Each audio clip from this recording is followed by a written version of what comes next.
నరసింహారావు గారికి భారతరత్న ప్రకటించారు. మంచిదే, ప్రధానమంత్రి గారిని అభినందిస్తా ఉన్నాను. ఉమ్మడి రాష్ట్రంలో ఒక మహానుభావుడు ఉన్నాడు, నందమూరి తారక రామారావు గారు. నాకు తెలిసి పివి నరసింహారావు గారి కన్నా గొప్ప నాయకుడు ఎన్టీ రామారావు గారు. రాజకీయాల్లో వచ్చి 9 నెలల్లోనే అధికారంలోకి వచ్చి ఉమ్మడి రాష్ట్రంలో ముఖ్యమంత్రిగా బాధ్యతలు చేపట్టి గ్రామ స్థాయికి రాజకీయాన్ని తీసుకువెళ్ళినటువంటి గొప్ప వ్యక్తి ఎన్టీ రామారావు గారు. ఇది జగమెరిగిన సత్యం. కానీ ఎన్టీ రామారావు గారికి భారతరత్న ఇచ్చేది చంద్రబాబుకి ఇష్టం లేదు. కేంద్ర ప్రభుత్వంలో ఆయన భాగస్వామ్యంగా ఉండి కూడా ఎన్టీ రామారావు గారికి భారతరత్న తేలేకపోయినాడు. ఎన్టీ రామారావు గారు హీరోగా పార్టీని స్థాపించి 9 నెలల్లో అధికారంలోకి వచ్చిన తర్వాత కండక్టర్స్ని, డ్రైవర్స్ని కూడా ఎమ్మెల్యేలు చేసిన ఘనత ఎన్టీ రామారావు గారిది. ఉమ్మడి రాష్ట్రంలో ఇద్దరు ప్రజానాయకులు, ఎన్టీ రామారావు గారు, డాక్టర్ వైఎస్ రాజశేఖర రెడ్డి గారు. అందరి మనసుల్లో చిరస్థాయిగా నిలిచిపోయినటువంటి వ్యక్తులు వీళ్ళిద్దరు. ఎందుకు భారతరత్న ఎన్టీ రామారావు గారికి ఇవ్వలేదు అని అడుగుతున్నాను. ఇవ్వాల్సినటువంటి వ్యక్తి, గొప్ప మంచి మనసున్న మహారాజు ఎన్టీ రామారావు గారు ఎందుకు పక్కన పెడుతున్నారు? చంద్రబాబు ఒక స్టేజ్లో మెంబర్షిప్ బుక్స్లోనే ఎన్టీ రామారావు గారి ఫోటో లేకుండా చేశాడు.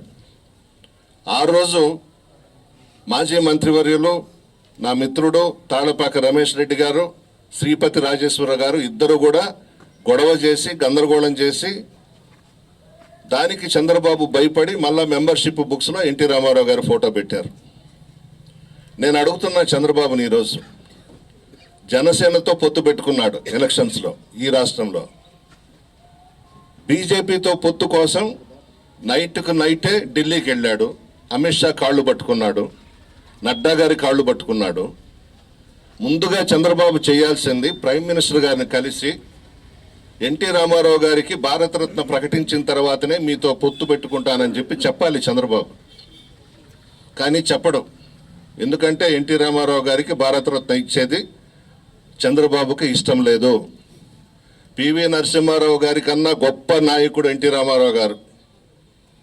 ఉమ్మడి రాష్ట్రంలో తెలుగు ప్రజల మనసుల్లో చిరస్థాయిగా నిలిచిపోయినటువంటి వ్యక్తి ఎన్టీ రామారావు గారు. ఎందుకు ఇవ్వడం లేదు భారతరత్న? పివి నరసింహారావు గారు చేసింది ఏంది, ఎన్టీ రామారావు గారు చెయ్యంది ఏంది చెప్పండి ఒక్కసారి. కావాలనే దురుద్దేశంతోనే ఎన్టీ రామారావు గారికి భారతరత్న ఇవ్వకూడదనేది చంద్రబాబు ఆశయం, సిద్ధాంతం, అతని మనసులో కోరిక. ఎందుకు ఇవ్వకూడదు? ఎన్ని సంక్షేమ పథకాలు పెట్టారు ఎన్టీ రామారావు గారు? 2 రూపాయల కిలో బియ్యం దగ్గర నుంచి పేద ప్రజల్లో నిలిచిపోయినటువంటి వ్యక్తి ఎన్టీ రామారావు గారు. నమ్మి కూతుర్నిస్తే ఎన్టీ రామారావు గారిని మానసికంగా హత్య చేసి ఈరోజు తెలుగుదేశం పార్టీని హైజాక్ చేసి ఉమ్మడి రాష్ట్రంలో కానీ ఈ రాష్ట్రంలో కానీ విలాసవంతమైనటువంటి జీవితం తండ్రి కొడుకులు ఇద్దరూ అనుభవిస్తూ ఉన్నారు. పార్టీ ఎన్టీ రామారావు గారిది. చంద్రబాబు దగ్గర ఉన్నటువంటి తెలుగుదేశం పార్టీ నకిలీ తెలుగుదేశం. అసలైన పార్టీ ఎన్టీ రామారావు గారిది. కష్టపడ్డాడు, నిద్రాహారాలు మాని రోడ్ల మీదనే స్నానం చేసి 9 నెలల్లో అధికారంలోకి వచ్చినటువంటి మహానుభావుడు ఎన్టీ రామారావు గారు. అటువంటి వ్యక్తికి భారతరత్న ఇవ్వకుండా ఒక్క పివి నరసింహారావు గారికి ఇచ్చేసి చేతులు దుడిపేసుకుంటే న్యాయమా అని అడుగుతా ఉన్నాను నేను. ఎన్టీ రామారావు గారికి ఖచ్చితంగా ఇవ్వాలి, ఇచ్చి తీరాలి భారతరత్న. ప్రజల మనిషి ఎన్టీ రామారావు గారు. ప్రజల మనసుల్లో చిరస్థాయిగా నిలిచిపోయినటువంటి వ్యక్తి ఎన్టీ రామారావు గారు. ఏ ద్రోహం చేశాడని పక్కన పెట్టారు. మంచి పనులు చేసినందుకు ఈరోజు భారతరత్న ఎన్టీ రామారావు గారికి ఇవ్వకూడదని నిర్ణయించుకున్నారా? నిజంగా చంద్రబాబుకి చిత్తశుద్ధి ఉంటే, పెద్ద ఆయనకి భారతరత్న ఇవ్వాలి అని ఉంటే, నీ బీజేపీతో పొత్తుల కన్నా ముందు ప్రధానమంత్రి దగ్గరకు వెళ్ళి భారతరత్న ప్రకటించి, నీకు దమ్ము ధైర్యం ఉంటే. నీకు అన్నీ అవసరం లేదు. నువ్వు అందరితో పొత్తులు పెట్టుకొని ముఖ్యమంత్రి కావాలనే ధ్యేయం నీకు ఒక్కడికి ఉంది. మంచిది కాదు చంద్రబాబు. నువ్వు చేసిన ద్రోహం భగవంతుడు కూడా నిన్ను క్షమించడు. ఎన్టీ రామారావు గారిని చంపింది నువ్వు, హత్య చేసింది నువ్వు. నీ చేతులతోనే చంపేశావు ఎన్టీ రామారావు గారిని. ఎన్టీ రామారావు గారిది పసిబిడ్డ మనస్తత్వం. చాలా మంచి నాయకుడు. నేను చెప్తున్నా, ధైర్యంగా చెప్తున్నా, పివి నరసింహారావు గారి కన్నా గొప్ప నాయకుడు మా ఎన్టీ రామారావు గారు. మేము ఉన్నాం, ఆయనతో పనిచేశాం, ఆయన మంత్రివర్గంలో నేను మంత్రిగా పనిచేశాను. చాలా గొప్ప వ్యక్తి. వీళ్ళలాగా అటు ఇటు తిరగడము అవన్నీ చేయడం ఎన్టీ రామారావు గారికి తెలియదు. న్యాయంగా చేశాడు, అవినీతికి ఆస్కారం లేకుండా పరిపాలించాడు, మంచి పేరు తెచ్చుకున్నాడు. భారతదేశంలోనే ఉమ్మడి ఆంధ్ర రాష్ట్రానికి మంచి పేరు తీసుకొచ్చినటువంటి వ్యక్తులు రాజశేఖర రెడ్డి గారు, ఎన్టీ రామారావు గారు. మర్చిపోలేని వ్యక్తులు వీళ్ళిద్దరు. అటువంటి ఎన్టీ రామారావు గారికి ద్రోహం చేస్తారా? భారతరత్న ఇవ్వరా? ఏమి తీసిపోయినాడు పివి నరసింహారావు కన్నా?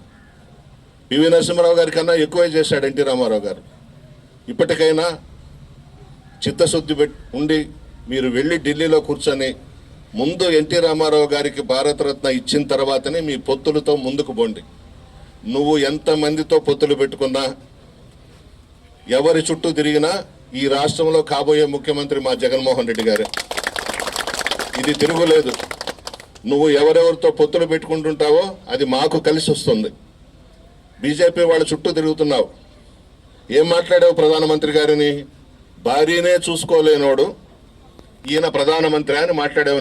పంచాయతీరాజ్ డిపార్ట్మెంట్ పరిధిలో ఈరోజు విడవలూరు మండలం వావిళ్ళ గ్రామంలో 5,51,00,000 అంచనా వ్యయంతో బీటీ రోడ్స్కు తక్షణ మరమ్మతులుగా ఏర్పాటు చేసేందుకు ఈరోజు శంకుస్థాపన కార్యక్రమం ఏర్పాటు చేసుకున్నాం.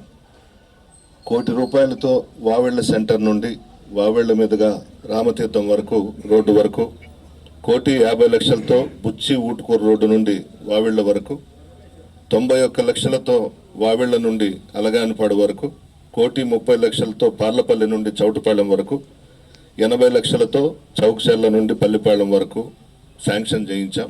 టెండర్స్ కూడా అయిపోయినాయి. ఈరోజు మొట్టమొదటిగా మన వావిళ్ళ సెంటర్ నుంచి హై స్కూల్ రోడ్డు ఒక 2 రోజుల్లో ప్రారంభిస్తారు.